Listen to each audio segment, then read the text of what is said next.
आप बताओ ना, मैं क्या देखूं?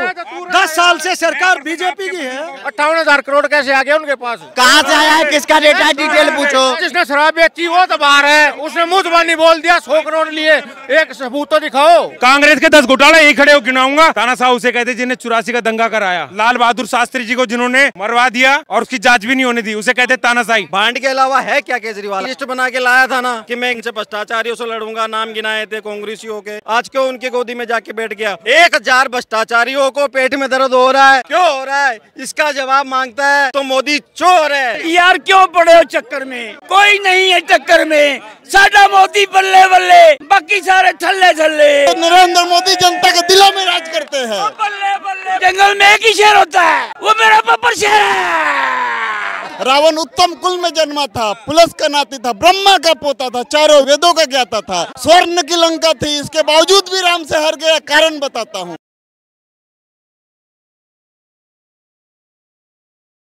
कांग्रेस का घमंड उनको ही मिले मरेगा। हाँ, बीजेपी की घमंड कांग्रेस का कहां से आ गया? आप बताओ ना, मैं क्या देखूं? 10 साल से सरकार बीजेपी की है। फिर किसके लिए खड़े हो? फिर आप सीधा चैलेंज कर रहे हो। नहीं सर, सवाल ये है, बीजेपी की महिला प्रत्याशी मंडी से इस तरीके से एक महिला प्रत्याशी का, एक महिला का अपमान करना कितना सही है? और समर्थन में कोई कांग्रेस का बड़ा नेता क्यों नहीं बोलता? हम नहीं है, अपमान ये समर्थन में हम नहीं है, पर बीजेपी से गंदी कोई पार्टी भी नहीं है। क्यों गंदी है? कारण बता। देश को बर्बाद कर दिया, देश को बर्बाद कर दिया। ये है, कोई भी उनके खिलाफ कुछ भी बोलता है। बीजेपी की 200 सीट भी नहीं आऊंगी। कोई भी उनके खिलाफ बोलता है, उसी को ईडी का छापा जेल के अंदर, ईडी का छापा जेल के अंदर। कोई भी बीजेपी के खिलाफ कोई भी बयान देता है, देखा होगा, ये तो सच्चाई है, सभी देख रहे हैं। बालक बुद्धि बोली क्या है भैया, विजन पता नहीं, हाँ, बस कह के चल देना। कह रहे ईडी का छापा बीजेपी के लोगों पे क्यों नहीं पड़ता? सारे भ्रष्टाचारी विपक्ष में ही है क्या? उन्होंने किसी ने घोटाला किया? एक नाम बताओ, घोटाला बताओ किसी ने किया? 5 घोटाले बता दो कांग्रेस ने किया, तो और 26 घोटाले में बताओ कांग्रेस के। फिर 5 घोटाले बता दो। घोटाला देख ले, जिसने शराब बेची वो तो बाहर है, जिसने उसने मुंह जुबानी बोल दिया 100 करोड़ लिए, एक सबूत तो दिखाओ। सबूत मांग रहे हैं सब। मैं 26 गिनाऊंगा, 5 बता दे। 5 घोटाले बताए, 10 बताऊंगा। कांग्रेस के 10 घोटाले यही खड़े हो गिनाऊंगा और बाकायदा बताऊंगा। सुना दे ने घोटाले। 58,000 करोड़ कैसे आ गया उनके पास? जो सी कंपनी पैसे देते हो कुछ भी करो। किसका, कहाँ से आया है, किसका डेटा है, डिटेल पूछो। व्हाट्सएप की है, SBI ने जो आज लिस्ट जारी करी है। लिस्ट दिखा दो। ये व्हाट्सएप यूनिवर्सिटी से पढ़े लोगों को नहीं सुनेंगे, ठीक है ना? कोई विजन नहीं है, कोई सिद्धांत नहीं, कुछ नहीं। ऐसे यार क्यों पड़े हो चक्कर में? कोई नहीं है चक्कर में, साडा मोदी बल्ले बल्ले, बाकी सारे थल्ले थल्ले। 400 प्लस मोदी मोदी मोदी मोदी मोदी। बाबूजी की बात को आगे बढ़ाते मैं कहूंगा, बाकी सब बेर है, अपना मोदी शेर है, ठीक है ना? और सारे के सारे ढेर है, ठीक है ना? देखिए, जंगल में एक ही शेर होता है, वो मेरा बब्बर शेर है, मोदी है। ये सारे स्टूडेंट है मोदी साहब के सामने, मोदी जी प्रिंसिपल है मोदी। देखो, अरे भाई सब सुन लो, हिंदुस्तान में 140 करोड़ लोग रहते हैं, ठीक है ना? 139 करोड़ 99 लाख और 99,000 आराम से रह रहे हैं। 1000 भ्रष्टाचारियों को पेट में दर्द हो रहा है, क्यों हो रहा है? इसका जवाब मांगता है तो मोदी चोर है। क्यों नहीं मांगेगा? तुमने देश को लूटा है भाई। सबूत आप नहीं दे रहे, बस आरोप लगा के जेल में डाल। जिस चोर नहीं है, 100 करोड़ लोगों का दिल चुरा लिया भैया। और सुनिए, और तो मतलब कि बीजेपी के रग रग में देशभक्ति है, गद्दारों को आएगी नहीं और देशभक्तों की जाएगी नहीं, ठीक है? भाई साहब की बात को आगे करते कहूंगा, देशभक्ति वो नशा है ना, देशभक्तों को उतरेगा नहीं और गद्दारों को चढ़ेगा नहीं। सरदार पटेल को उस समय प्रधानमंत्री बना देते तो आज देश कहीं का होता। सरदार पटेल जी को नहीं बनाया, सरदार पटेल जी की आत्मा ही मोदी जी में है। बिल्कुल एक जैसा काम हो रहा है, जो सरदार पटेल जी की सोच थी वही मोदी जी की सोच है। साडा देश बहुत तरक्की करेगा, सोने की चिड़िया बन जाएगा। लेकिन अंकल जी 1 मिनट, विपक्ष आरोप लगा रहा है मोदी ने देश बेच दिया, चाइना आकर कब्जा कर लिया है, भारत में आकर बैठा हुआ। अरे चाइना को डंडे मार मार के भगा दिया हमारे जवानों ने। देखा नहीं था आपने? रोज अंदर घुसता था, अब कहाँ बिल में घुसा पड़ा है। आप क्यों ऐसी उल्टी सीधी बातें करते हैं? बार बार पूछते हैं 24 में कौन आएगा, कौन आएगा। अरे 24 में मोदी आ गया है।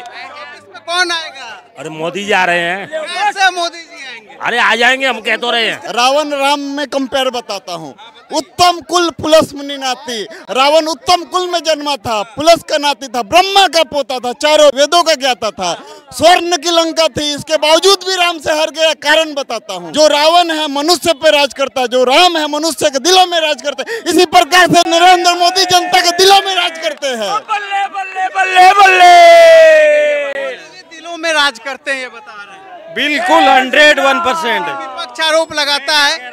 हाँ नहीं, विपक्ष आरोप लगाता है, बस हवा हवाई बातें, जमीन पे मोदी जी कुछ नहीं कर रहे। भाई उनका काम है आरोप लगाना, लेकिन आज किसी पे आरोप साबित हो जाएगा तो उसको तो जाना पड़ेगा। अब मैं आपको ताजा ताजा उदाहरण दे रहा हूँ। संजय सिंह अंदर गया, ठीक है ना, गया तो क्या मोदी ने डलवाया। अब भाई बाहर निकला तो किसने निकलवाया? मोदी ने निकलवाया ना। फिर नहीं क्या वो कोर्ट से फ्री हुआ तो गया कोर्ट से, क्यों नहीं? कोर्ट ने तो अंदर डाला है।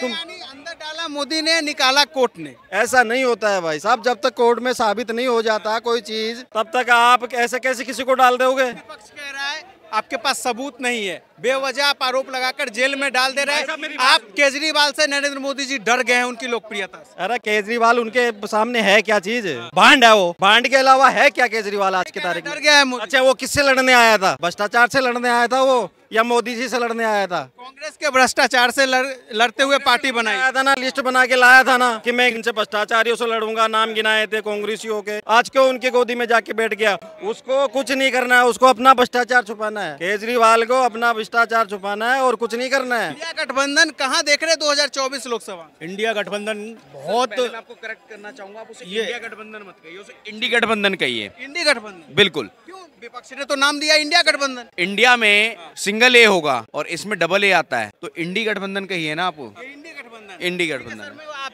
पे वापस आता हूँ। कहाँ देख रहे 2024 लोकसभा में इस गठबंधन? गठबंधन बिल्कुल जीरो रहने वाला है, ये मान के चलें। जब तक विपक्ष में राहुल गांधी जैसे नेता होंगे और सारे करप्टेड नेता एक जब उस पार्टी में आएंगे, क्योंकि उनके पास कोई विचारधारा नहीं है। गठबंधन के पास कुछ विचारधारा तो होनी चाहिए, लोगों को सेटिस्फाई करने के लिए कुछ मुद्दे तो होने चाहिए। मुद्दे हमारे मोदी जी ने सॉल्व किए हैं, इनके कुछ बस की नहीं है। ये बिल्कुल फेल व्यवस्था है इनकी। मोदी जी और भाजपा 400+ आएगी। 400+। लेकिन इंडिया गठबंधन दावा करती है 350 पार हम जा रहे हैं। मोदी जी ने धरातल पे कुछ नहीं किया, बस हवा हवाई वादे किए। सर पहली बात तो इस इंडी गठबंधन में अभी तक कांग्रेस सबसे बड़ी पार्टी हो करके अपने कैंडिडेट घोषित नहीं कर पाई। उसके बाद जो इन्होंने कैंडिडेट घोषित करते हैं, शाम को घोषित करते हैं, सुबह वो इलेक्शन लड़ने से मना कर देते हैं। मैं कई एग्जाम्पल देता हूं। एक एग्जाम्पल आपका विजेंद्र कुमार मथुरा से, ये भाई जी मथुरा से थे। विजेंद्र जी बॉक्सर रहे हैं, भारत के लिए कांस्य पदक जीता है। और दूसरा उदाहरण रोहन गुप्ता, कांग्रेस के राष्ट्रीय प्रवक्ता भी रहे। उन्होंने अहमदाबाद ईस्ट सीट से टिकट मिलने के बाद चुनाव लड़ने से मना कर दिया। पिछले 3 महीने के अंदर में कांग्रेस के 12 बड़े नेता कांग्रेस पार्टी छोड़ चुके हैं। गौरव बल्लभ जो कभी पत्रिका के मुद्दे पे मोदी सरकार को घेरने में कांग्रेस उनको सबसे आगे करती थी, वही अच्छे से बेहतर ढंग से घेरते थे, लेकिन आज वो भाजपा ज्वाइन कर लिए। भाजपा ज्वाइन कर लिए।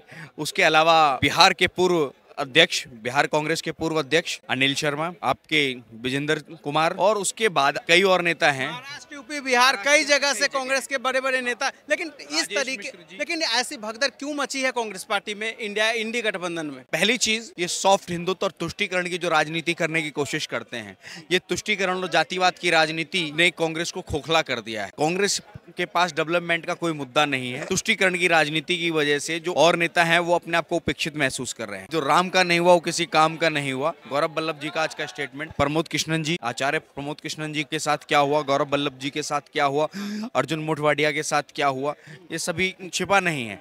अच्छा, गौरव बल्लभ जी ने आज एक बड़ा आरोप लगाया है कि मैं उस पार्टी में नहीं रह सकता जहां सनातन का अपमान हो, सनातन का सम्मान न हो। ये बड़ा आरोप। तो गौरव बल्लभ जी को चुनाव के वक्त ये चीज क्यों दिखा कांग्रेस पार्टी में ये चीजें पहले से नहीं दिखती थी उनको। देखिए, पहले से ही भी दिखती थी और देखिए समय समय पर उन्होंने इस चीज का खंडन भी किया है।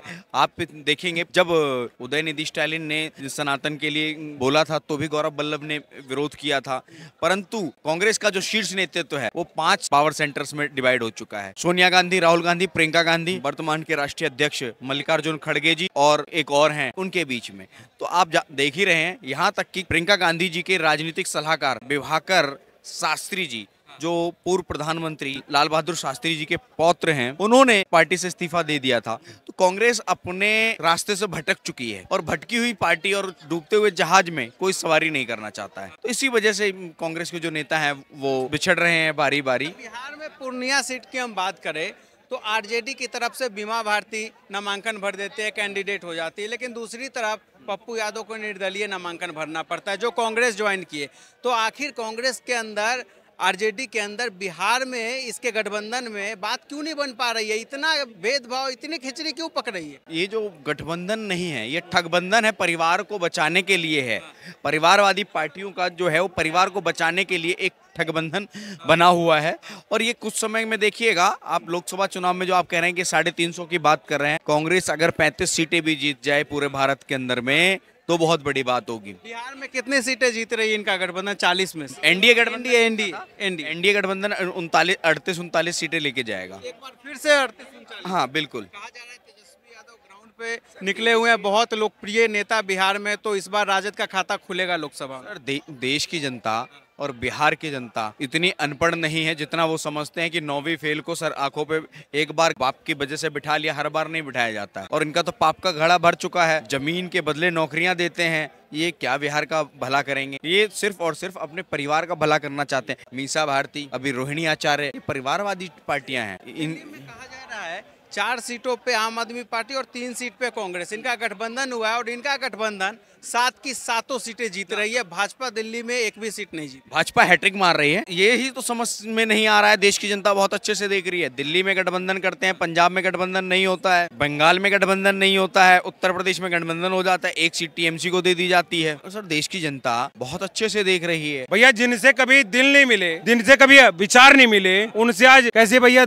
साथ काम कर लेंगे? वो कह रहे हैं दूसरी तरफ एक तानाशाह सरकार है, उसकी तानाशाही को खत्म करने के लिए हमें गठबंधन करना पड़ रहा है। मुद्दा क्या है? महंगाई, बेरोजगारी देश में बड़ा मुद्दा है। वो कहते हैं मोदी, केवल मोदी मुद्दा है, उनके पास और कोई मुद्दा नहीं है। उनका मुद्दा है केवल अपने आप को बचाना। और भैया ये घमटिया गठबंधन है और ये कोई गठबंधन नहीं है, कुछ नहीं है। ये सब थोड़े दिन के लिए साथ है, चुनाव होते होते देखना कितना साथ रहेंगे। साथ तो जहाँ है वो वही है। सबका साथ, सबका विकास, सबका विश्वास और सबके सहयोग से काम चल रहा है। और मोदी जी को तानाशाह नहीं है। तानाशाह तो हम उन्हें कहते हैं जिन्होंने इस देश में इमरजेंसी लगाई अपने हितों के लिए। तानाशाह उसे कहते हैं जिन्हें 84 का दंगा कराया, ठीक है ना। ताना उसे कहते हैं जो अपने निज हितों के लिए जिन्होंने इमरजेंसी कई बार इस देश में लगाई, इस देश को दंगों के हवाले कर दिया, उसे कहते तानाशाही। लाल बहादुर शास्त्री जी को जिन्होंने मरवा दिया और उसकी जांच भी नहीं होने दी, उसे कहते तानाशाही, ठीक है ना। हमारे 300 जिससे 19 वोट मिले वो उसको प्रधानमंत्री नहीं बनाया गया, जिसे 1 वोट मिली वो प्रधानमंत्री बने, उसे कहते तानाशाह, ठीक है ना। ये तानाशाह नहीं है, ये भारत की जनता की पार्टी है और देश की जनता ने उनको चुन के भेजा। 14 में, 19 में भेजा और 24 में भेज रही है। और इसी मंच से बोलेंगे मेरे देश के परिवारजनों, क्योंकि मोदी जी इस देश की जनता को 140 करोड़ लोगों को परिवार मानते हैं। अच्छा, देश की सबसे पुरानी पार्टी कांग्रेस है, विपक्ष की इस वक्त विपक्ष में कांग्रेस पार्टी है और इसे प्रचार प्रसार से रोका जा रहा है। 300 करोड़ रुपए बैंक अकाउंट में इनके सीज कर लिए गए हैं। आईटी का नोटिस आना, क्या विपक्ष को खत्म करने की कोशिश नहीं हो रही? देखिए ये सब झूठी हैं बातें, बरगलाने की बातें हैं और अपनी नाकामयाबी को दूसरे के ऊपर थोपने वाली बातें हैं। ऐसा कोई इन बातों में कोई दम है नहीं, ठीक है ना। चुनाव ही मत कराइए, इससे अच्छा जो विपक्ष को इतना दबा रहे हैं, चुनाव ही मत कराइए, खुद जीत जाइए, खुद राज करिए। खुद खत्म हो जाएगा, उनका अहंकार उन्हें खत्म कर देगा, है ना। और कुछ लोग जो है ना भैया, मोहल्ले की जो एक होती है ना क्रिकेट टीम, उसमें कुछ लोग कप्तान इसलिए होते हैं कि गेंद बल्ला उनका है। राहुल का भी गेंद बल्ला अपना है। और ये पुत्र मोह जो है ना, ये बड़े बड़े चीजों को समाप्त कर दिया। पूरा कुरुवंश समाप्त हो गया पुत्र मोह में। पुत्र मोह में बहुत बड़े गलत काम हुए हैं और पुत्र मोह में ही कांग्रेस खत्म हो जाएगी, पुत्र मोह में ही सपा खत्म हो गई, है ना। पुत्र मोह में ही आपका आरजेडी खत्म हो जाएगी, है ना। ये अपना आप खत्म हो जाएंगे। घर को लगा दिया, घर के चिरागों ने, ये खुद खत्म हो जाएंगे। दिल्ली में 4 और 3 सीटों पे कांग्रेस आपका गठबंधन है, उनका दावा है 7 की 7 सीटें दिल्ली में इंडिया गठबंधन जीत रही है, बीजेपी 0 सीट आ रही है क्योंकि केजरीवाल के साथ दिल्ली की जनता। दावा तो गुजरात में भी कर रहे थे ये, हमारा सीएम बन रहा है, लिख के ले लो, ये कर लो। उत्साह ठीक है, लेकिन अति उत्साह नहीं होना चाहिए। अति उत्साह दुख देता है। एक तरफी जो होती है ना बातें, वो एक तरफी मोहब्बत कहीं ना कहीं कष्ट का कारण होती है। एक तरफी मोहब्बत कर रहे हैं और इनका कोई विजन नहीं है और ये समाप्त होने की कगार पे हैं, इन्हें कोई पूछेगा नहीं। बिहार में जो है देखा जाता है एक पूर्णिया का सीट है, हॉट सीट बन गया है। पप्पू यादव जो कुछ दिन पहले कांग्रेस पार्टी ज्वाइन करते हैं परिवार के साथ, आज उन्होंने निर्दलीय नामांकन भरा है उसी सीट से, क्योंकि आरजेडी ने वहां अपना उम्मीदवार उतार दिया है। तो आखिर इस तरीके से गठबंधन करने के बावजूद अगर अलग अलग लोग खड़े होंगे, कांग्रेस का प्रत्याशी निर्दलीय लड़ेगा, राजद अपना कैंडिडेट खड़ा कर रहा है, तो ऐसे में क्या लग रहा है एनडीए के पास एक अच्छा मौका है वहाँ फिर से क्लीन स्वीप करने? वो भैया खत्म होने वाले हैं, आपस में लड़के मर जाएंगे, कोई ने मारने नहीं आएगा, कुछ नहीं है, कोई किसी से कुछ नहीं है, ये अपने आप ही मर जाएंगे आपस में। अब बनेगा मुझे इतनी चाहिए, अभी तो निर्धारण नहीं हुआ ना कौन इनका प्रधानमंत्री। चलो मान लिया कि भाई विपक्ष जीत जाता है, प्रधानमंत्री कौन बनेगा? आपको त्रेता में ले चलता हूँ। जब सीता जी का स्वयंवर हो रहा था, जब किसी से धनुष नहीं उठा तो कहने लगे सब मिलके उठाते हैं। बोले मिलके उठाएंगे वो तो ठीक है, लेकिन सीता जी फिर विवाह किससे करेगी? बोले देखो पहले सब मिलके धनुष उठाएंगे, धनुष की प्रत्यंचा चढ़ाएंगे, धनुष की प्रत्यंचा चढ़ाने के बाद आपस में लड़ेंगे, जो बचेगा वो फिर वो करेगा। तो अगर जीत भी जाती है गलती से इंडिया गठबंधन, तो यही हाल होगा सबका, आपस में पीएम की कुर्सी के लिए लड़ेंगे। गृह युद्ध हो जाएगा भैया, गृह युद्ध, आपस में लड़के मर जाएंगे। इसलिए मैं आपके माध्यम से देश की जनता को अपील करना चाहता हूँ, निवेदन करना चाहता हूँ, इन घमंडिया गठबंधनों को जो सनातन को गाली देते हैं, कंगना रनावत जी, उनकी पार्टी की एक महिला ने उनके ऊपर बदी टिप्पणी की, पोस्ट करके उनका फोटो लगा करके मंडी का भाव क्या चल रहा है, उनको एक महिला का अपमान किया। पूरी मैं कह रहा हूँ सबका विवेक मर चुका है, सबकी आत्मा मर चुकी है क्या? जब जो है ना द्रौपदी का चीरहरण हो रहा था, ठीक है ना, वहां पर भीष्म पितामह आप बैठे थे, ठीक है ना, बड़े बड़े लोग कृपाचार्य ये भी लोग बैठे थे, ठीक है ना, इनका लोगों का उसी की तरह विवेक मर गया है। एक महिला, देखिए वो देश की बेटी है, एक अभिनेत्री है, उसके लिए बोला गया एक महिला होकर महिला का विरोध ठीक नहीं है, अच्छी बात नहीं है, ठीक है ना, वो करते हैं तो उसका विरोध होना चाहिए था ना, उसको बोलना चाहिए ना, क्या बोल रहे हो, है ना, वो चीज सोचनी चाहिए था ना, विचारना चाहिए था ना, क्या कर रहे हैं। ये मैं कह रहा हूँ कांग्रेस का घमंड उनको ही मिले मरेगा।